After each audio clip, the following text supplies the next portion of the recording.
أنا النات شغلين أنتي من الدراجة تنكتش كم من الدراجة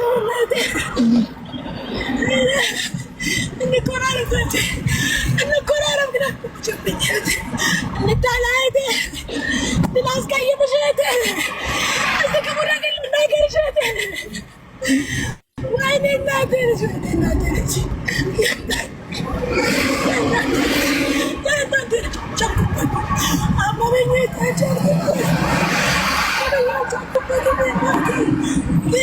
ኢና ሊላሂ ወኢና ኢለይሂ ራጂዑን። ወጥቶ ከመቅራት አላህ ሱብሃነሁ ወተዓላ ይጠብቀን።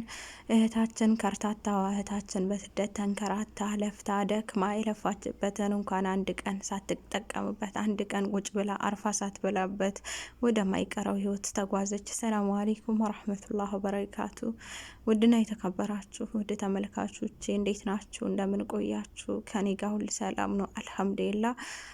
ያው ሞት ሀቅ ቢሆንም ግን በዚህ ጊዜ በተለይ ደግሞ ስደት ዓለም ላይ የሚኖሩ እህቶቻችን በሽታቸው ምን እንደሆነ ሳይታወቅ ምን እንደነካቸው ሳይታወቅ በተደጋጋሚ እንግዲህ እህቶቻችን በስደት የሞቱ እንደሆነ ዜናዎችን እየሰማን ነው።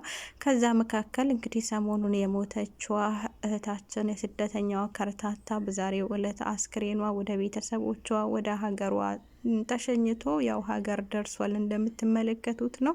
ለቤተሰቦቿ መጽናናትን እመኛለሁ። እንዲሁም ለወዳጅ ጓደኞቿ፣ ዘመዶቿ በአጠቃላይ በተለይ ደግሞ ስደት ዓለም ላይ ለምትኖሩ በአጠቃላይ ለስደተኞች በጣም ከባድ ነው። ከባድ ህይወት አሳልፎ ከባድ ቻሌንጅን አሳልፎ ሳያርፉ ሀገር ገብተው ያለ አላርም እንኳን ደህና እንቅልፍ ሳይተኙ ድካማቸውን ሳያወጡ ወደማይቀረው ህይወት መሻገር ማለት ልብ የሚነካ ነገር የለም። ቤተሰብ የናፈቃቸው ቤተሰብ የናፈቁትን ቤተሰብ ሳያዩ ሳያገኙ ናፍቆቻቸውን ሳይወጡ የማይቀረው ህይወት መሄድ በጣም ያማል።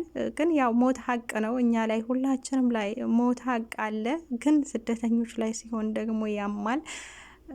በሰላም እንደወጣን በሰላም ሀገራችንን አላህ ሱብሃነሁ ወተዓላ ይመልሰን። ወላሂ ሀቂቃ እኔ ስደት ላይ ሆኖ ስደት ላይ ተንከራቶ ሳያርፍ የሞተን ሰው የሚያህል የሚያሳዝነኝ ነገር የለም።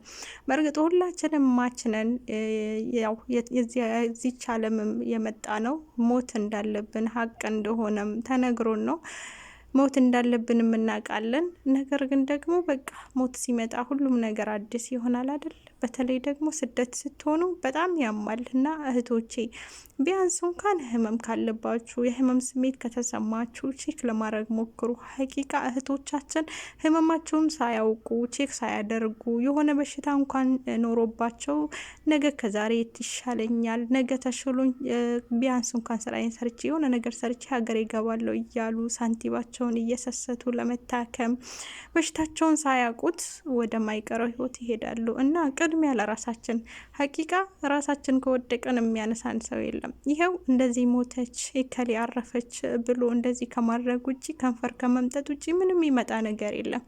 ግን ቅድሚያ ለራሳችን በሰራንበት ገንዘብ በለፋንበት ገንዘብ እስኪ እንኳን ቢያንስ እንታከምበት ቼክ እናደርግበት።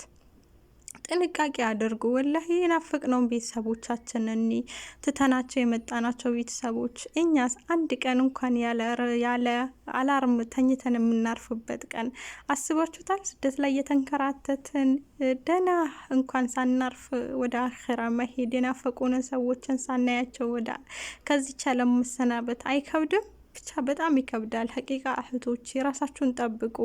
ትንሽዬ ህመም ከተሰማችሁ ቼክ አድርጉ፣ ታከሙ። ከራስ በላይ ንፋስ። ሁላችንም ቅድሚያ ለራሳችን። ሀቂቃኛ ስደት ያለን እህቶቻችን ለራሳችን አናስብም። የምናስበው ለሌላ ሰው ሀገር ላለ ሰው ነው የምንጨነቀው። ለራሳችን ግን ምንም አንጨነቅም። እያመመን እንሰራለን። ያ ግዴታችን ስለሆነ ማለት ነው። ካልሰራን መቀመጥ አንችልም። የሰው ቤት ነው ያለ ነው። ግን ደግሞ እንታከም። በተለይ ደግሞ የሚጎዱንን ነገሮችን አንጠቀም። አሁን እቺን ልጅ አይታችኋል። ማታ ገስት ላይ ነበረች፣ ጧቱኑ ሞተች ተባለ። ማታ በሰላም ስታወራ የነበረች ስትጫወት የነበረች ልጅ ነገውኑ ደግሞ ሞተች። በቃ አሁን አብዛኛው ሞት እየሰማን ያለ ነው እንዲህ ነው። ወጥቶ ከመቅረት አላህ ሱብሃነሁ ወተዓላ ይጠብቀን። ያውቺ ልጅ እንደዚህ የልብ ኬዝ ነበረባት ነው የተባለው። አብዛኛው የልብ ኬዝ ተጠቂ የሚሆኑ እህቶቻችን፣ ስደት ላይ ያላችሁ እህቶቻችን ኔስካፌ በመጠጣት ነው። በባዶ ሆዳችሁ ያነቃኛል ብላችሁ ከእንቅልፋችሁ ተነስታችሁ ኔስካፌ የምትጠቀሙ እህቶቻችን ጥንቃቄ አድርጉ። በጣም አወፍራችሁ ስትጠቀሙት የልብ ችግር የልብ ኬዝን ሊያመጣባችሁ ይችላልና እሱን ከመጠቀም ራሳችሁን ጠብቁ። ሳትብሉ ደግሞ ምግብ አትስሩ። ልክ ተነስታችሁ ያገኛችሁትን ነገር በልታችሁ ስራችሁን ስሩ እንጂ በባዶ ሆድ ከኔ ጀምሮ ማለት ነው። እኔም እንደዛው ስራዬን ጨርሼ ከዛ በኋላ ቁርሴን እበላለሁ ብዬ ነው ስራዬን ለመስራት በቃ እንትን ምለምሽ ቀዳደመው። ግን አይደለም። ሌሎች ዜጎችን ተመልከቷቸው። ይነሳሉ፣ መታጠብ ካለባቸው ተጥብጥብ ብለው ቁርሳቸውን ድብን አድርገው በልተው ወደ ስራቸው ይሰማራሉ። ግን ብዙ አበሾችን እኔንም ጭምር አይቻለሁ። ቅድሚያ የምንሰጠው ለስራ ነው፣ ለእኛ ለራሳችን አይደለም። መታጠብ ካለብን ቶሎ ብለን ተጠብጥብ ብለን ወጥተን ምንድነው ቀጥታ ስራ ነው የምንይዘው ከእንቅልፋችን ተነስተን። ግን ይሄ ደግሞ እኛን ይጎዳናል፣ ለኛ እየጠቀመን አይደለም። ምክንያቱም ካልበላን መስራት አንችልም። ራሳችንን እየጎዳን ለዛች ሰዎች እየኖርን ነው። ያ ደግሞ ለኛ አያስመሰገነንም። ሀቂቃ አረቦች ራሱ አልበሉም፣ ሳይበሉ ነው ስራ የሚሰሩት አይሏቸው። ድብ እናርጋ በልታ ነው የሚሉት። ስለዚህ እስቲ ከሌላ ሀገሮች እንማር። በልታችሁ ወደ ስራ በልታችሁ እንኳን ሌላ እንደዚህ የሚጠጡት ነቃ የሚያደርጋችሁ ነገር በስሱ ብትጠጡ ምንም ማለት አይደለም። ግን በባዶ ሆዳችሁ የምትጠጡት ነገር ለልብ ኬዝ እንዳያጋልጣችሁ ጥንቃቄ አድርጉ። መብላት አለባችሁ። በደንብ አድርጋችሁ ውሃ በደንብ ጠጡ። አላህ ይጠብቃችሁ። በጣም ጊዜው አስቸጋሪ ነው። በባለፈው ስል እንደሰማሁት ተስፍሽ እስካሁን ድረስ ወደ 17 የሚሆኑ አስክሬኖቹን ተቀብለናል ሲል ነበረ። ታውቃላችሁ ተስፍሽ አሁን የገባበትን ጊዜ ስታስቡት፣ በዛ መካከል ከስደት ብቻ ህይወታቸውን ያጡ እህቶቻችን ወንድሞቻችን 17 አስክሬኖችን ተቀብያለሁ ብሏል እሱ ራሱ።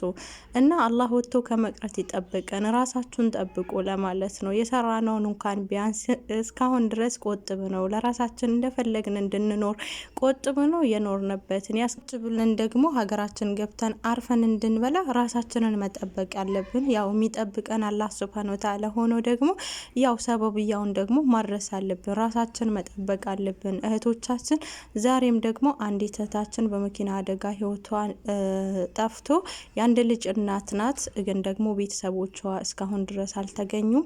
ልጇንም ደግሞ ለኤምባሲ ሲሰጥ ልጇን የሚሆን ማረጋገጫ እንፈልጋለን ብለው ቤተሰቧን እያፈላለገ ነው የሚገኘው። ያው የእህቶቻችን ሞት፣ የወንድሞቻችን ሞት፣ የስደት መከራ እንግዲህ እንደቀጠለ ነው። አላህ ሱብሃነሁ ወተዓላ ይጠብቀን። በሰላም እንደወጣን በሰላም ሀገራችንን ይመልሰን። አላህ ወጥቶ ከመቅረት ይጠብቀን። እስኪ ሁላችሁም ዱአ አድርጉ። አላህ ይጠብቃችሁ፣ አላህ ይጠብቀን። አመሰግናለሁ ስለተከታተላችሁኝ። በሌላ ጊዜ በሌላ ቪዲዮ ተመልሰን እስከምንገናኝ በያላችሁበት ሰላም ሁኑልኝ። ሰላሙ አለይኩም ወራህመቱላህ ወበረካቱ።